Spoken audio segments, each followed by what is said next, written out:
रात अंधेरी थी, चांद बादलों के पीछे छुप गया था। पूरा गांव सन्नाटे में डूबा हुआ था। सिर्फ एक पुरन्नी मंदिर के घंटियों की हल्की सी आवाज हवा में गूंज रही थी। गांव के लोग हमेशा कहते थे कि उस मंदिर के अंदर एक राज छुपा है, एक ऐसा राज जिसे समझने की कोशिश करने वाला कभी वापस नहीं आया। इस गांव में एक बुजुर्ग रहता था, हकीम रहमान। लोगों का कहना था कि वो सिर्फ एक हकीम नहीं, बल्कि बहुत अक्लमंद और ज्यादा इल्म वाला आदमी है। लेकिन उसके दिल में एक ऐसी बात थी जो किसी को नहीं बताता था। उसके 3 शागिर्द थे, अजलान, फारिस और साद। तीनों बहुत होशियार, लेकिन अपने अपने तरीके में मुख्तलिफ। एक दिन हकीम रहमान ने उन तीनों को बुलाया और कहा, मंदिर में एक ऐसी चीज छुपी है जो इस गांव की तकदीर बदल सकती है। लेकिन जो भी वहां जाएगा उसे सिर्फ अपनी अकल ही नहीं, अपना हौसला भी साथ लेकर जाना होगा। तीनों शागिर्द हैरा रह गए। साद ने कहा, उस्ताद जी, अगर वहां मौत का खतरा हुआ तो? हकीम रहमान सिर्फ मुस्कुराया। जो सच को जानने चलता है उससे मौत भी रोक नहीं सकती। तीनों ने फैसला कर लिया कि वो मंदिर जाएंगे। रात को जब पूरा गांव सोया हुआ था, तीनों मंदिर की तरफ चले। रास्ता जंगल से गुजारता था, जहां से अजीब सी खुशबू और खौफनाक आवाजें आ रही थी। कभी पेड़ों के पत्ते हिलते जैसे कोई चल रहा हो, कभी हवा में सीटी बजती जैसे कोई पुकर रहा हो। अजला, जो सबसे ज्यादा दिलेर था, हमेशा आगे चल रहा था। फरिस कहते रहता, ये सब भ्रम है, सिर्फ हमारी सोच। लेकिन साद के दिल में डर बढ़ता जा रहा था। जब वो मंदिर के दरवाजे पर पहुंचे तो देखा कि पुरानी दीवार पर खून के निशान बने हुए हैं। दरवाजा खुद ब खुद धीरे धीरे खुल गया, जैसे उनका इंतजार कर रहा हो। अंदर गुप अंधेरा था, सिर्फ एक चिराग बुझ बुझ कर जल रहा था। दीवार पर लिखा था, जिसने भी ये राज जान लिया वो कभी वापस रोशनी नहीं देख पाया। फरीस ने कहा, यह कोई धमकी है, लेकिन इसका मतलब है कि अंदर कुछ असल में है।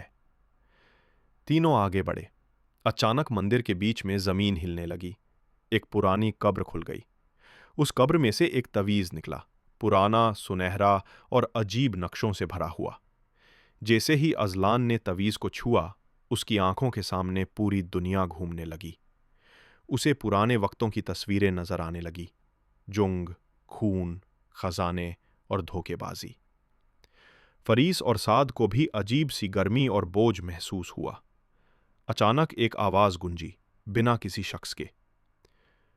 जिसने तवीज उठाया वो अब सिर्फ इस मंदिर का मेहमान नहीं, बल्कि इस राज का हिस्सा बन गया। अगली सुबह गांव के लोग ने देखा कि हकीम रहमान मंदिर के बाहर बैठा था। उसकी आंखें गहरी और उदासी से भरी हुई थी। किसी ने पूछा, उस्ताद जी, आपके शागिर्द कहाँ हैं? हकीम रहमान ने धीरे से कहा, उन्होंने वो राज जान लिया जो मैं छुपाता रहा, लेकिन अब वो वापस नहीं आएंगे। मंदिर ने उन्हें अपना बना लिया है। लोग घबरा गए। क्या वाकई वो तीनों हमेशा के लिए मंदिर में कायद हो गए थे, या फिर वो किसी और जहां चलाए गए थे? किसी ने कभी नहीं देखा उन्हें दोबारा। सिर्फ रात को जब हवा तेज चलती, मंदिर के अंदर से तीनों की आवाजें सुनाई देती, हमने राज जान लिया है और अब हम खुद राज बन गए हैं। मंदिर के अंदर जो खामोशी थी वो वक्त के साथ और गहरी होती जा रही थी। गांव के लोग अब उस जगह का नाम भी लेने से घबराने लगे, लेकिन हकीम रहमान के दिल में बेचैनी बढ़ रही थी। उसके शागिर्द लापता हो चुके थे और वो जानता था कि तवीज़ सिर्फ एक चीज़ नहीं, बल्कि एक दास्तान है जो सदियों से छुपाई गई। एक रात हकीम रहमान ने अपने घर के पुराने संदूक से एक परचम निकाला। उस पर एक नक्शा बना हुआ था, बिल्कुल वैसा जैसे तवीज़ पर था। उसने धीरे से कहा, जहां तवीज़ जगता है वहां वक्त का दौर रुक जाता है। जब आजलान, फारिस और साद ने तवीज़ उठाया, उनकी रूह एक अजीब जहां में चली गई।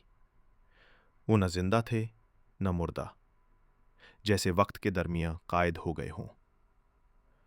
आजलान ने देखा कि वो एक बड़े किले के अंदर है, जहां सदियों पुरानी तलवारें और जंगें हो रही हैं। हर जगह खून और आग थी।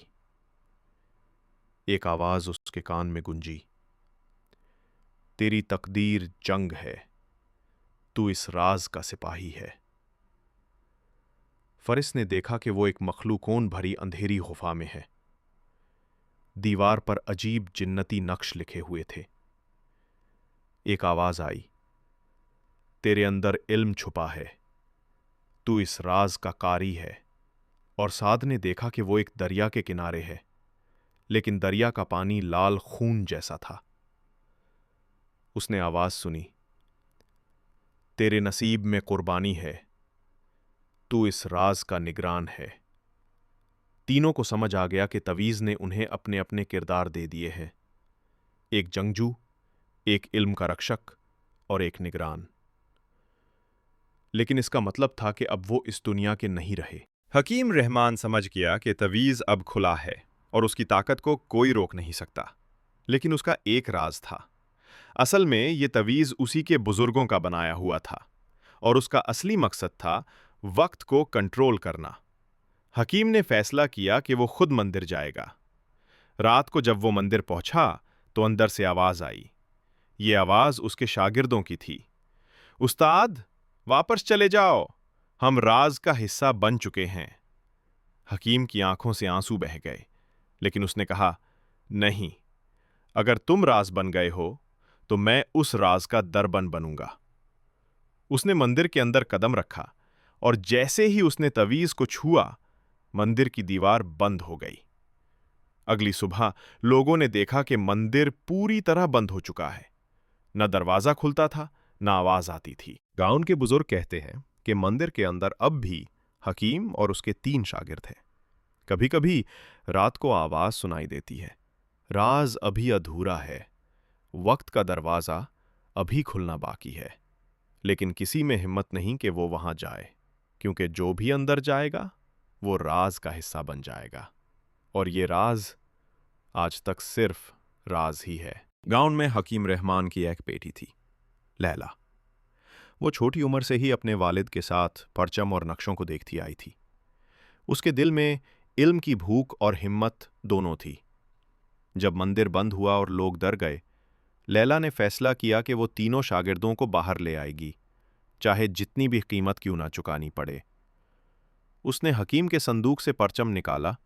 परचम पर वो ही कदीम नक्शे थे जो तवीज पर थे, पर इस बार परचम के कोने पर एक और छोटी सी लिखावट नजर आई, एक नई रहनुमाई जो अब तक किसने नहीं देखी थी।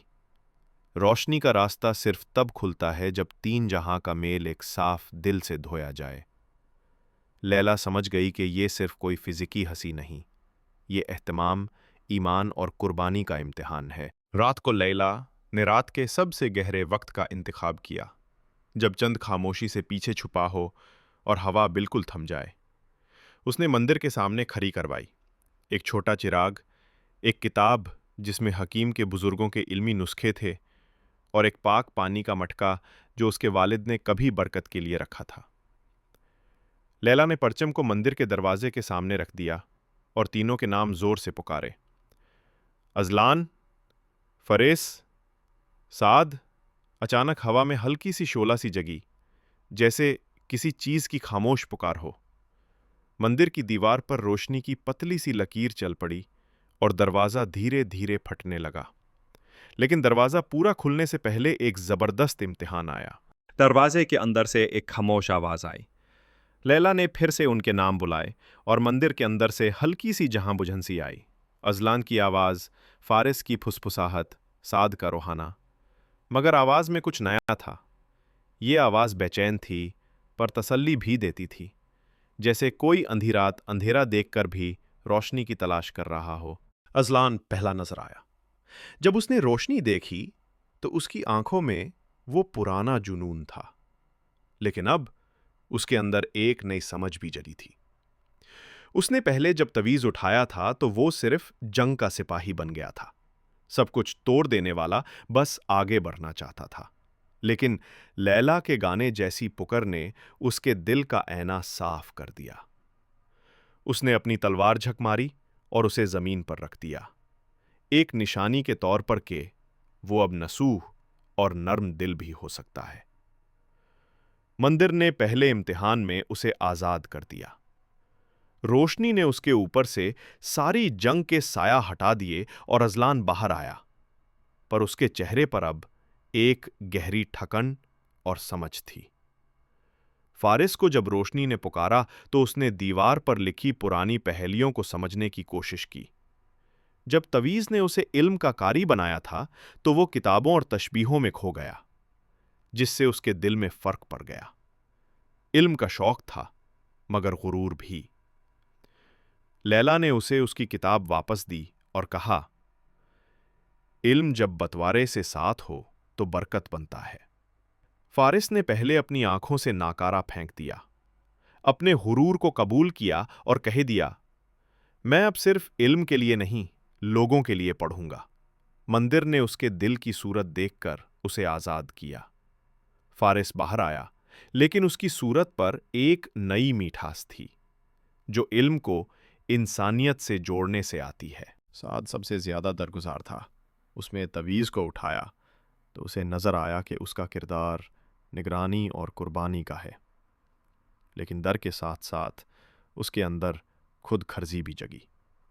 जब रोशनी ने उसे पुकारा, मंदिर ने कहा, जो अपनी जान से प्यारा कुछ भी छुपाता है वो रास्ते को बंद कर देता है।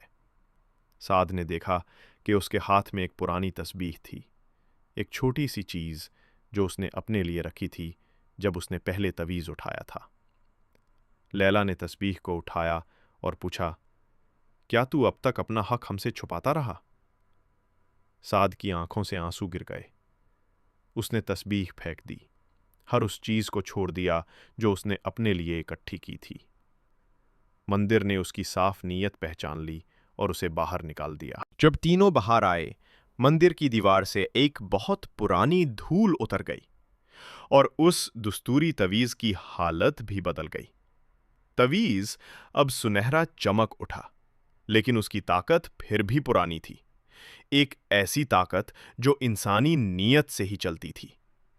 लोगों ने जब तीनों को देखा तो पहले शौक हुआ, फिर आंखों में नाम आई, क्योंकि उनके चेहरे पर वो अजीब सी रोशनी थी जो न सिर्फ बचा रहे थी, बल्कि उनमें एक नई जिम्मेदारी भी नजर आ रही थी। लैला ने मंदिर के अंदर देखा कि कुछ चीजें अब भी अंधेरों में चंभाल रही हैं। तवीज ने उनको छोड़ दिया था, लेकिन मंदिर का असल राज अभी भी पूरा ना था। एक पुरानी किताब जो हाकिम के बुजुर्गों ने छोड़ी थी, उसमें एक खत था। रोशनी को वापस देना मुमकिन नहीं, मगर उसका इजहार इंसानों के दरमियान मुमकिन है। हाकिम रहमान खुद मंदिर के बाहर मसीती से बैठा था। उसके चेहरे पर सुकून था और आंखों में गम का एक निशान। जब तीनों वापस आए तो उसका मुस्कुराना एक अजीब राहत की मिसाल था। उसने कहा, तुम वापस आए, मगर याद रखना, अब तुम पर जिम्मेदारी है। तवीज अब सिर्फ एक वसीला है। उसकी ताकत तब तक खतरनाक है जब तक उसे गलत नीयत चलाती है। तीनों ने वादा किया कि वो तवीज को दोबारा जमीन में छुपा देंगे, लेकिन इस बार ऐसे लोगों की कायद में जो इसकी कीमत समझ सके और दिल साफ रखे। लैला ने परचम फिर से संदूक में रख दिया और कहा, रोशनी घर वापस आ गई, मगर इससे खलाल में तभी आएगा जब हम उसे खुद अंधेरा बनाएंगे। लेकिन ये खत्म नहीं हुई, वो एक नई शुरुआत थी। गांव के लोग अब धीरे धीरे वापस जिंदगी चलेने लगे, लेकिन मंदिर की दीवार पर एक नई लकीर नजर आती थी, जो रात के अंधेरों में हल्की सी चमकती थी। हर राज का एक नया चेहरा होता है और हर रोशनी की जिम्मेदारी इंसानों पर।